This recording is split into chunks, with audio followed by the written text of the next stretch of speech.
Buenos días, bueno, buenas tardes, buenas noches, depende de cuando estén escuchando esta clase.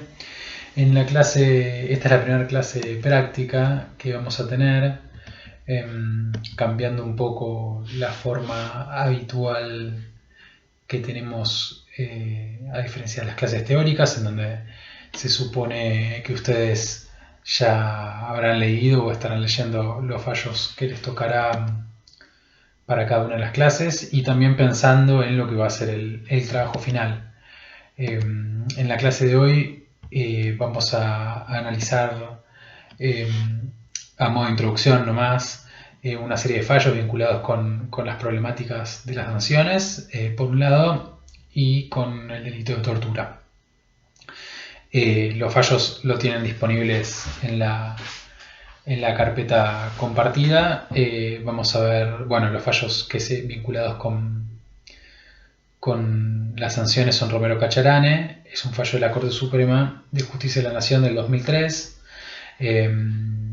y otro fallo que es un habeas corpus, una sentencia sobre un habeas corpus colectivo planteado por una defensora, un habeas corpus colectivo representando a un conjunto de presos, que se tramitó en la Cámara de Apelación y Garantías en lo Penal, en la Sala 2 de Mar del Plata. Ese es un fallo de 2013.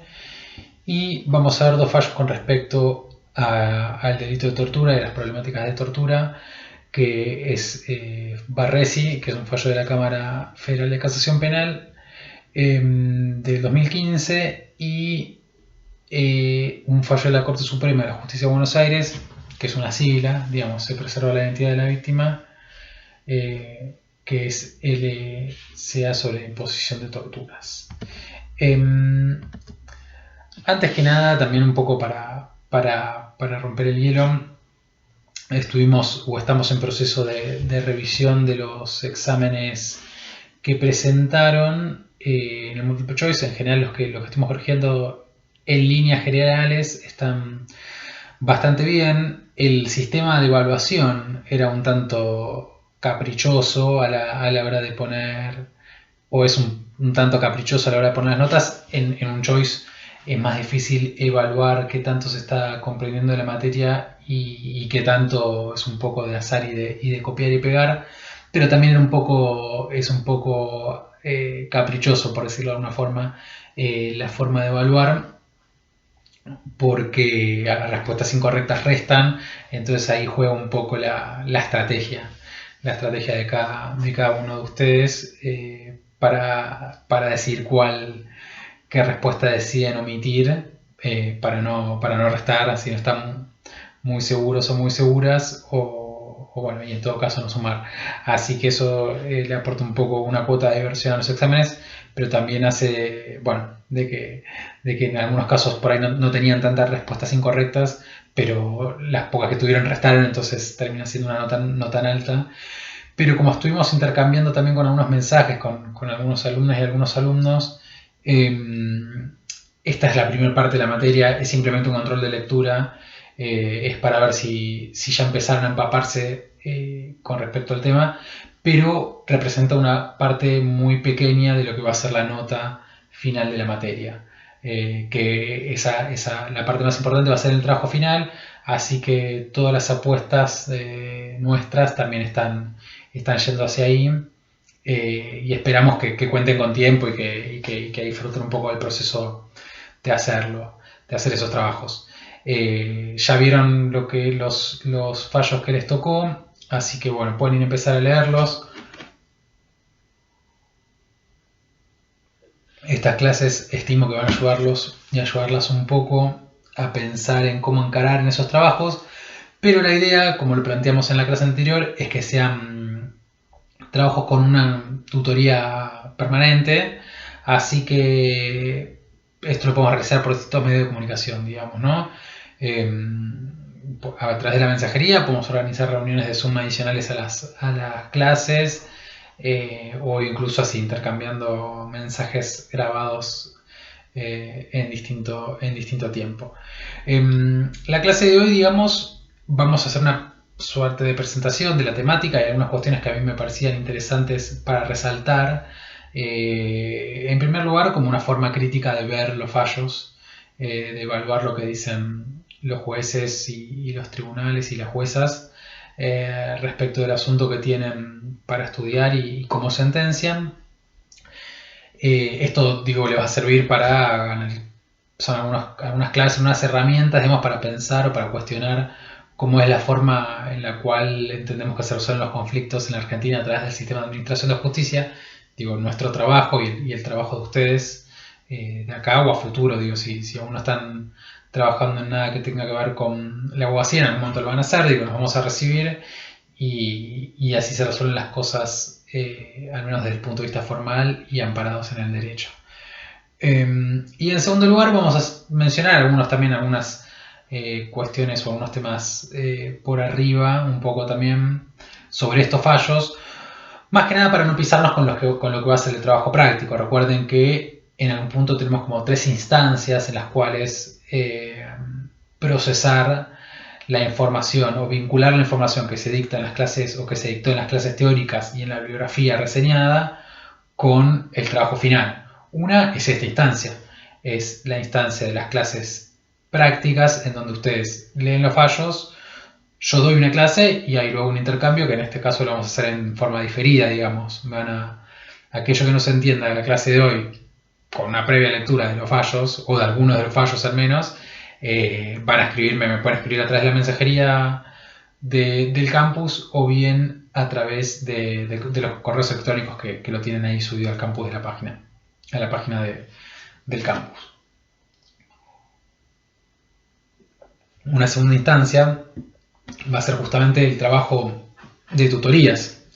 El trabajo de tutorías también representa una suerte de acompañamiento del proceso de trabajo final con la idea de que quede un producto interesante y que no sea simplemente estoy a 2 días de que se venza el plazo y me pongo a escribir y sale lo que sale, digamos, ¿no? La idea es que ustedes ya están en una etapa de la carrera que podría considerarse avanzada, van a ser abogados y abogadas en poco tiempo, así que, digamos, la expectativa que tenemos nosotros y nosotras, la expectativa que tengo yo y las docentes es, bueno, que sea un producto que realmente valga la pena leerlo en las distintas claves que esto implique, digamos, ¿no? Ya sea un análisis crítico del fallo, situándose bastante en algunos problemas técnico-legales, por decirlo de una forma, o también un análisis crítico del fallo respecto de aquello que no se dice en los fallos y que son problemas importantes y acuciantes para lo que es la realidad de la ejecución de la pena, lo que sucede en las cárceles. Entonces, esperamos eso, la vara es alta, pero por eso es la idea de hacer la tutoría, digamos, ¿no? Que no sea simplemente escribir por escribir lo que surja, sino que forme parte de un proceso reflexivo y crítico y con la lectura de la bibliografía y de los fallos, por supuesto. Hay una cuestión que está buena mencionar respecto primero de cómo abordar este tipo de trabajos, que les pueda resultar útil. También esto es como un tip, lo pueden tomar, lo pueden dejar. Para cada una de estas clases tienen que leer los fallos y si no eventualmente lo van a tener que leer para la clase, para el trabajo final. En este caso, bueno, lo que vamos a ver en esta clase sobre torturas y sanciones era para lo que involucraba al grupo 1, al grupo 2, al grupo 3 y al grupo 4.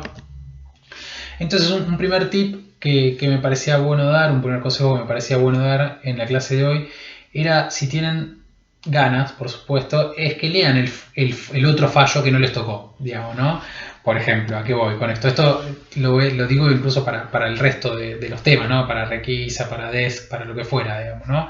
Una buena forma de pensar qué es lo que están leyendo en el fallo que les tocó es ver qué es lo que se dice en el otro fallo. Eso es un ejercicio interesante para pensar qué es lo que están diciendo los jueces, qué es lo que omiten decir, en todo caso, y cómo abordan la problemática en cuestión. Esto, pues, si les resulta interesante, si tienen ganas de hacerlo, me parece que es un buen ejercicio práctico para pensar incluso algunos disparadores que les proponemos en el trabajo práctico. Por ejemplo, son del grupo 1, les tocó sanciones Romero Cacharane.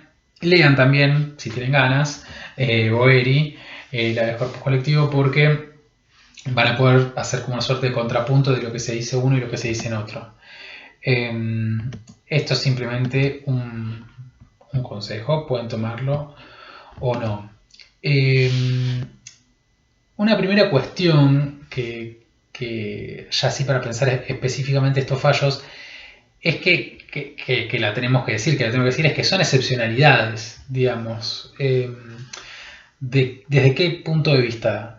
Por supuesto que muchas de las cosas que suceden en la cárcel son judicializadas. De hecho, la privación de la libertad es en sí misma, está fundada, digamos, por una orden judicial. Es una orden que responsabiliza a una persona o a varias personas por la comisión de un delito y que le impone una sentencia que en términos concretos, en términos materiales, implica que no pueda desplazarse más allá de los muros en los que se encuentre esa persona en una cárcel, digamos, ¿no? La relación de tiempo con la proporcionalidad de la ofensa, digamos, ¿no?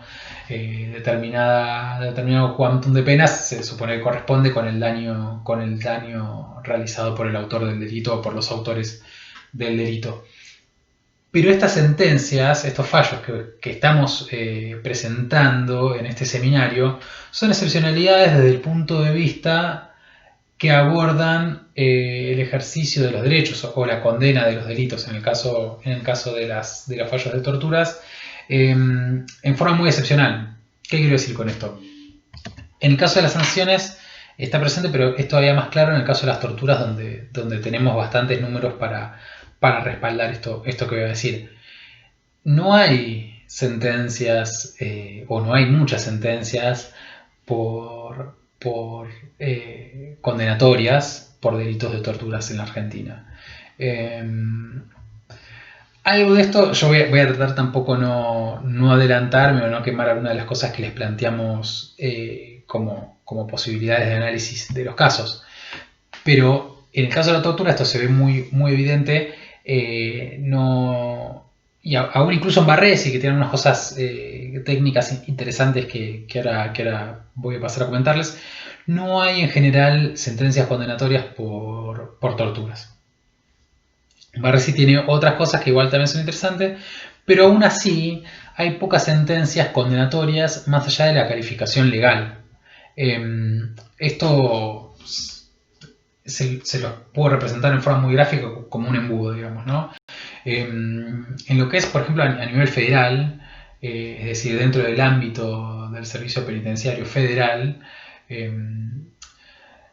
hay una gran cantidad de denuncias que son archivadas en un porcentaje muy elevado, sin producir pruebas o sin que ordene la producción de pruebas, sin que el juez de instrucción ordene o la jueza de instrucción ordene medidas de pruebas importantes para relevar la investigación. Casi el 96% de las causas que se inician terminan con un archivo, lo cual es elevado. Estoy hablando a nivel, por ejemplo, anual. Por ejemplo, en el año 2018 se iniciaron de la totalidad de causas, es un 96%, terminaron archivadas y el porcentaje restante, casi un 1%, se dictó la falta de mérito y en un 3% un sobreseimiento. Por ejemplo, no hubo condenas. En este caso en particular es un año que no tuvo ningún tipo de condena más allá de la calificación legal. Y por ejemplo hubo una sola causa elevada a juicio, ¿no? De 315 causas a nivel federal. Cuando estoy hablando del servicio penitenciario federal, no estoy hablando de Ezeiza o de Marcos Paz o de Devoto, digo, sino a nivel en todo el país, ¿no? Ezeiza, Devoto, Marcos Paz, el complejo 6, las distintas unidades que componen el servicio penitenciario federal. Y además también un poco contrarrestando la lógica de las detenciones como medidas excepcionales, digo, las detenciones o las privaciones de la libertad como una medida excepcional previo al dictado de una condena, que es la prisión preventiva. En ninguna causa se dictó una prisión preventiva, ¿no?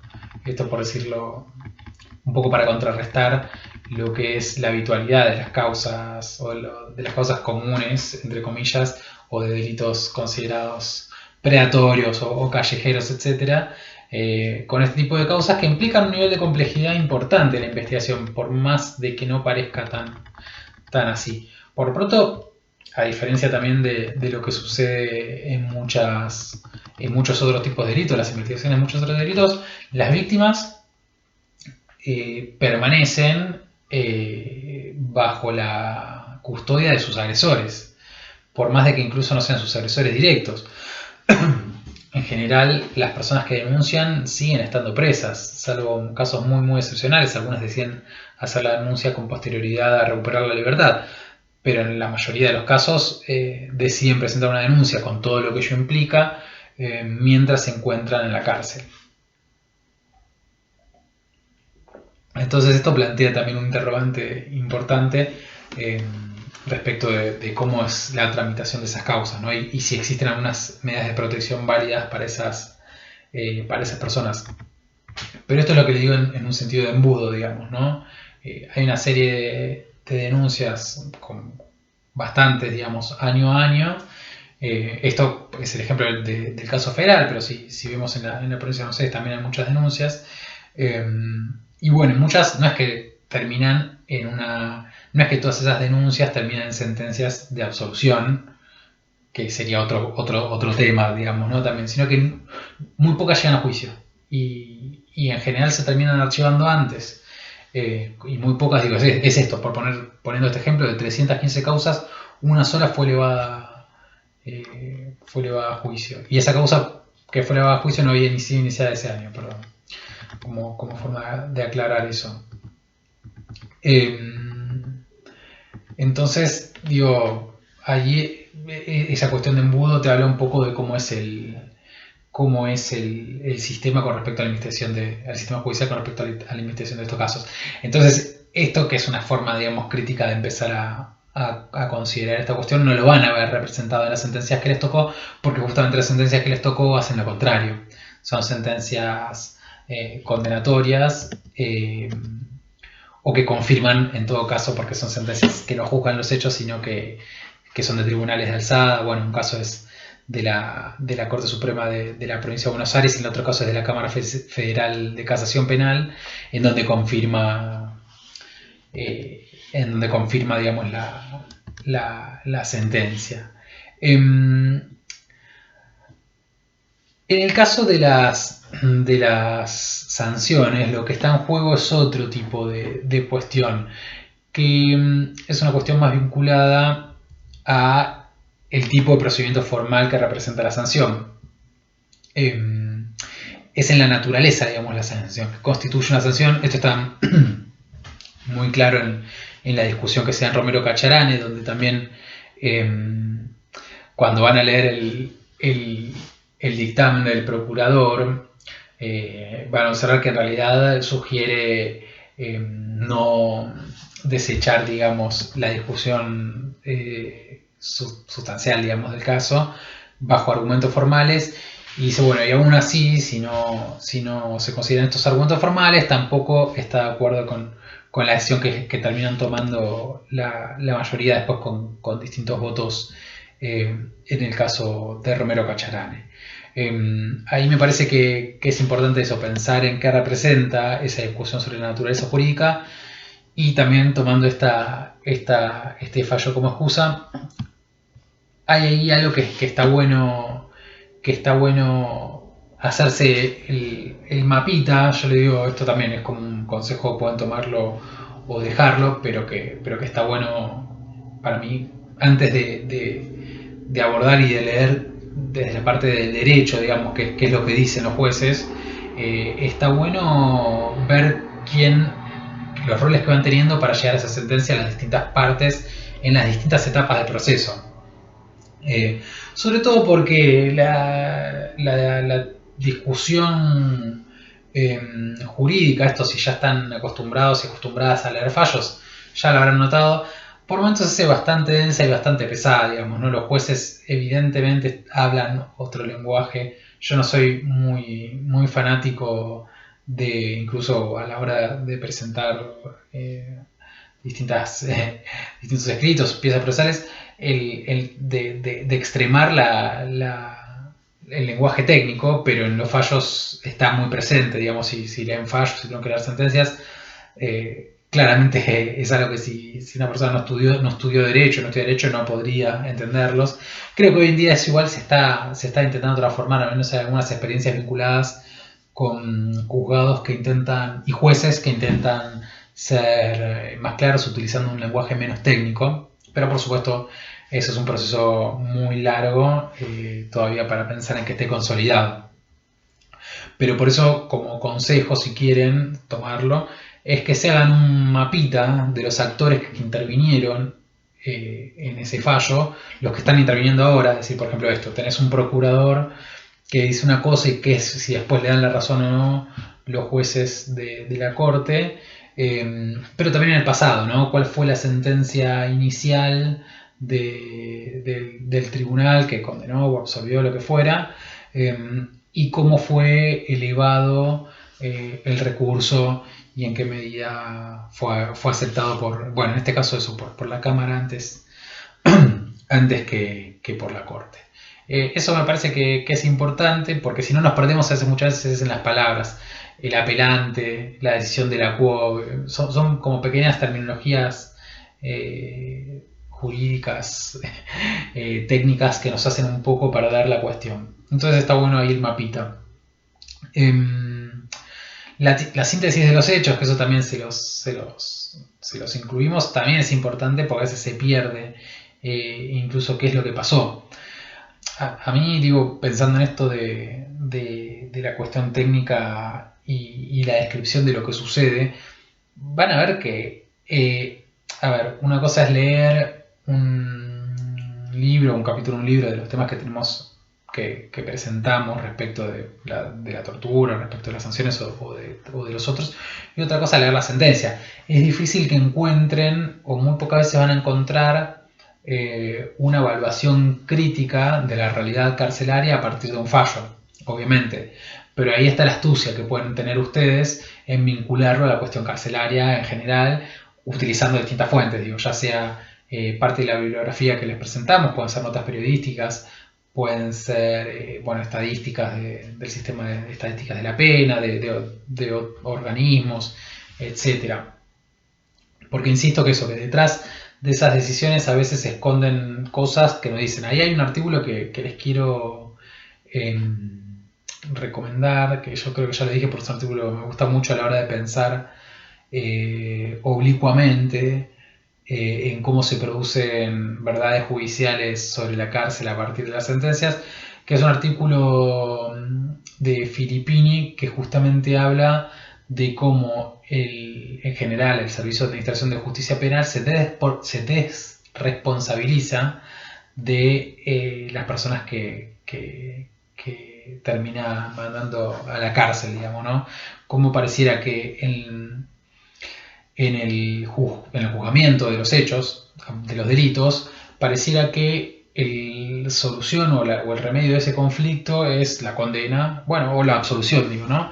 Pero como ahí termina como abordó el conflicto, y ahí listo, el juez como que se olvida, se lava un poco las manos, no lo dice así Filippini, pero es lo que se infiere al leer ese texto. Ahora después lo voy a dejar colgado en el campus por ahí el nombre de este texto y lo agrego después a la carpeta. Si lo quieren leer, no es un texto muy complicado de leer y quizás les pueda servir también. Y como en general no estamos tampoco acostumbrados a eso, a leer fallos sobre lo que pasa después, digo esto, sanciones, torturas, etcétera, digamos, ¿no? En Romero Cacharane y en Boeri está un poco esta cuestión, ¿no? Digamos, de cómo, en Romero Cacharane, eso, la cuestión de la naturaleza jurídica se presenta bajo una discusión con un ropaje bastante formal, pero que va hacia el nudo de la cuestión, que es, ¿por qué un juez de repente decide o considera que la apelación que le puede hacer a la sanción tiene que ir hacia hacia un tribunal o al otro. Hablo un poco así con suspenso porque no quiero, no quiero meterme con sus trabajos ni con sus conclusiones, pero ahí hay una lectura en esa clave, digamos, ¿no? También cuál es la naturaleza, no solo cuál es la naturaleza jurídica, digamos, de la sanción, porque, bueno, habla un poco del derecho a la defensa en la ejecución penal como parte de una continuidad de la garantía procesal del derecho a la defensa en juicio, sino también que termina llegando a la Corte Suprema de Justicia de la Nación por las negativas de las instancias anteriores y del juez de ejecución de Mendoza.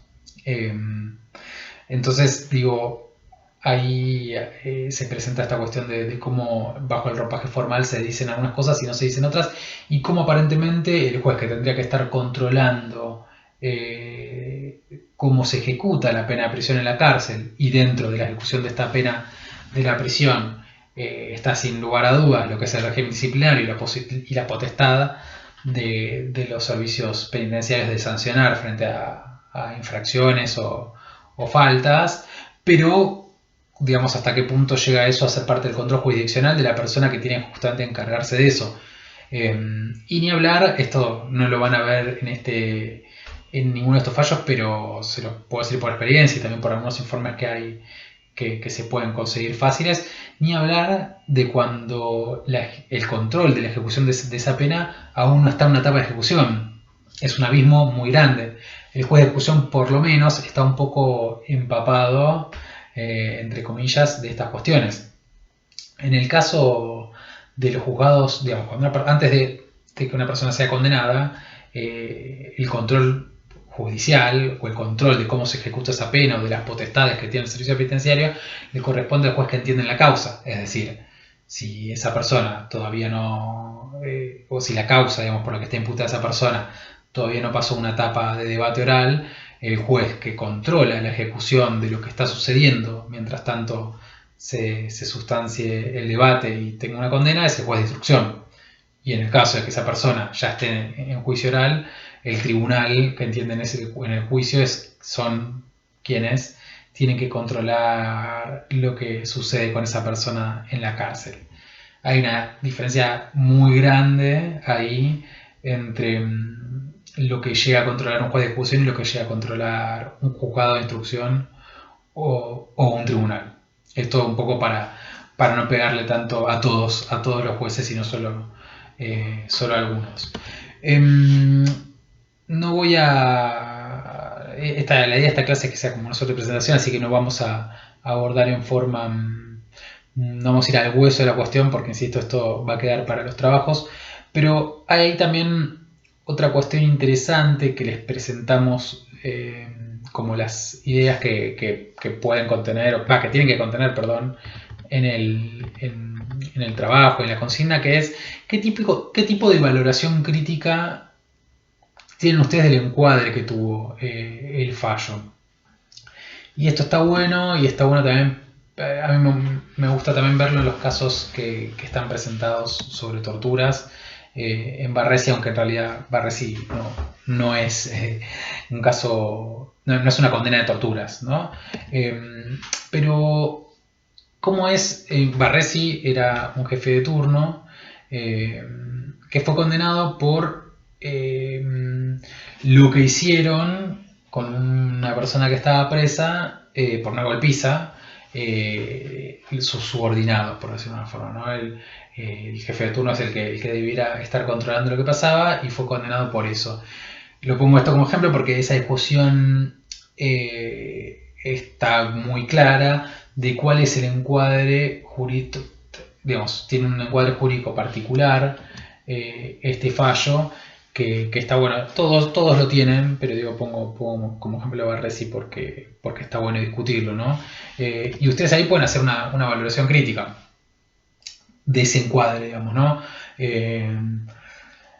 Los jueces suelen tomar decisiones basadas en algún tipo de doctrina y bueno, y obviamente basándose en la jurisprudencia preexistente, digamos, ¿no? Las decisiones que se toman como parte de un universo de decisiones anteriores que van en el mismo sentido. para las personas que son muy críticas de cómo es el sistema de administración de justicia en general, no solo el penal, y hay toda una corriente académica vinculada con esta crítica, dirán que en realidad la decisión es una decisión personal, porque en definitiva los jueces son personas o están atravesados por distintas ideologías, sentimientos, perspectiva de género, perspectiva de clase, muchas cosas, y que simplemente lo que tratan de hacer es adecuar esa decisión preexistente a la doctrina existente y a los fallos sobre los que se asienta su decisión personal, digamos, ¿no? Que este es un punto interesante. Más allá de que crean o no esto, lo que sí es cierto es que para apoyar sus decisiones se basan en fallos y en una serie de doctrinas. Y esto habla de el encuadre jurídico que tiene esa sentencia, digamos, ¿no? ¿Por qué se lo condena a Barresi? ¿Qué figura legal se utiliza? Y cuál es, digamos, el dogma detrás de esa figura legal, aún con las distintas consideraciones que puedan tener los distintos votos de los distintos integrantes, en este caso que son integrantes de la Cámara Federal de Casación Penal en sus distintos votos. Entonces, en el trabajo, lo que se puede hacer es ver en qué basan, digamos, estas decisiones, ¿no? ¿Qué fallos citan? ¿Bajo qué corriente doctrinaria se ubican? Etcétera, etcétera. ¿Y ustedes qué piensan de esto? Digamos, pueden decir, bueno, la solución del conflicto, a mi entender, está bien justificada, bien trabajada por tal cosa, o bien pueden considerar que no. Así que estas son un poco algunos tips para pensar estos temas. En el caso de las sanciones es lo mismo. La argumentación jurídica que hay detrás para justificar, en los distintos casos para justificar o darle la razón a los peticionantes en ambos casos, porque en ambos casos le dan la razón a los peticionantes, en el habeas corpus o en el incidente de ejecución penal de la Corte en Romero Cacharane, ¿bajo qué argumentos jurídicos se le da esa razón? En la sentencia, pensándolo en términos muy simples, son tribunales de alzada en donde dicen, bueno, esta persona tuvo razón o esta persona tuvo razón frente a una sentencia anterior. Bueno, ¿qué argumento utilizan los jueces para darle la razón a esa persona, para darle la razón a la otra parte, digamos, ¿no? A veces es también como cuando se hagan ese mapita, si tengan que hacérselo, de quiénes son los actores intervinientes y qué dijo cada uno, digamos, esto también se los ponemos como contenido obligatorio, pero porque también ordena mucho, digamos, ¿no? Cuáles son las distintas instancias procesales, cuáles son las pretensiones de las partes, etcétera, las discusiones jurídicas abordadas, porque eso ordena mucho a la hora de hacer una evaluación crítica. Si ustedes no pueden hacer, y además es muy difícil, digo, yo sé que ya están acostumbrados y acostumbradas a leer fallos en esta instancia de la materia, pero es más difícil hacer una evaluación crítica sobre el encuadre jurídico y la resolución de ese problema, digamos, ¿no? Y hacer conclusiones de eso. Una cosa es leer fallos para estudiarlos, digamos, por ejemplo, decir, en Romero Cacharane se dice tal cosa. También porque es importante, ¿no? Estos fallos trascienden un poco, no solo por la cuestión de embudo que les decía antes, sino porque dicen cosas importantes en instancias importantes. Y otra cosa es hacer una valoración crítica de eso, digamos, ¿no? Y sacar conclusiones de eso. Y eso es muy difícil si no pueden evaluar la discusión y las distintas instancias que atravesó y qué es lo que se pretendía en ese sentido. Y cuál es la discusión digamos, doctrinaria detrás de eso, o el encuadre jurídico, o en alguna cuestión del aspecto técnico. Por ejemplo, bueno, no sé, la pretensión en el caso de LSA sobre imposición de torturas, la pretensión, por ejemplo, de la defensa de que justamente no sea tortura es la calificación legal, porque se considera o no se consideran ese tipo de argumentos, etcétera. No voy a meterme en detalle con cada uno de estos fallos, pero les quiero dar como algunos datos para que los puedan leer en esa clave. Y también, sobre todo eso, pensando en los trabajos finales. La idea de que sea una clase práctica de hoy es que los puedan leer los fallos. Aquellos y aquellas que forman parte de estos grupos, del grupo 1, del grupo 2, del grupo 3 y del grupo 4, me pueden escribir ya en clave de tutoría, digamos.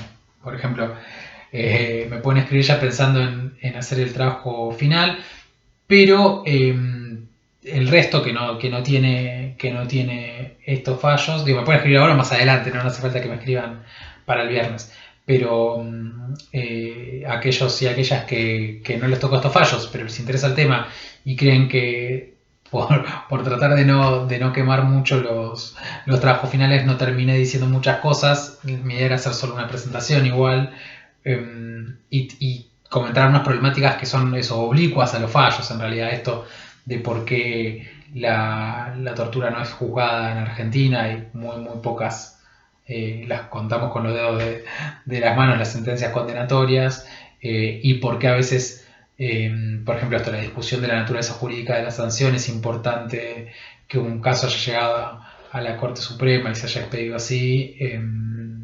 Digo, estas son discusiones oblicuas porque no tienen el universo de sentencias o de fallos sobre estos temas.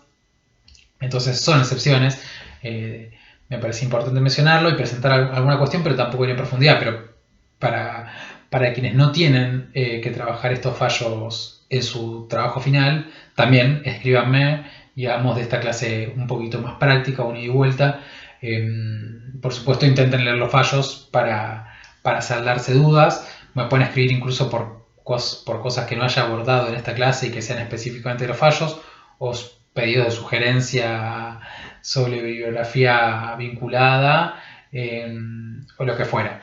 Digamos, la idea de esta, más allá de la diferencia en el tiempo de cuando estoy diciendo esto y cuando lo van a escuchar ustedes y cuando van a leer los fallos, de acá al viernes pueden escribirme planteando cualquier tipo de duda, crítica, valoración o lo que se les ocurra del fallo. Digo, no hace falta que me escriban solamente quienes tienen que trabajar estos fallos en el trabajo final. Así que escríbanme a través del campus, o a mi mail, que lo colgué, pero se lo repito acá, es mdbalbachan, con mi apellido, @gmail.com, y hagamos de esto eso, una clase un poco más práctica. Quise grabarla también un poco para evitar la dilación de quien no leyó los fallos, esté como muy colgado, muy colgada, y también para darles un tiempo eso, para leer los fallos y para pensar un poco en estas cuestiones, pero no quería, y también un poco para que sea más corta, ¿no? Si a veces terminamos estirando mucho las clases hasta que todos se conectan y hasta después presentando otras cuestiones formales, pero no quería dejar de presentarlo esto como una clase también práctica, digamos, ¿no? Las vías están habilitadas, así que hagámoslo en este sentido.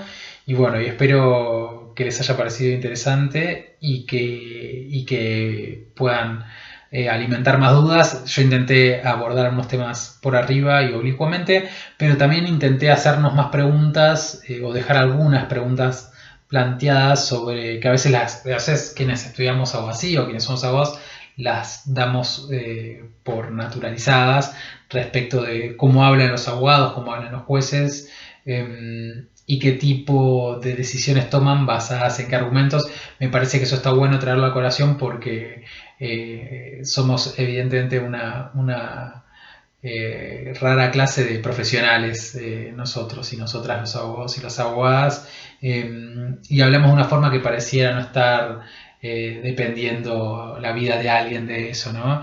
En Romero Cacharane, acá con esto cierro, digo, la discusión no es importante respecto de los 15 días de aislamiento, que como ya les dije en la clase que tuvimos, eso ya pasó, digamos, no es parte del pasado, sino que me parece que la discusión es otra y es sobre la naturaleza, evidentemente, de la defensa que puede tener una persona que tiene pocos recursos adentro de una prisión para quedarse apotestada simplemente del servicio penitenciario y sin ningún tipo o con un tipo de control jurisdiccional limitado.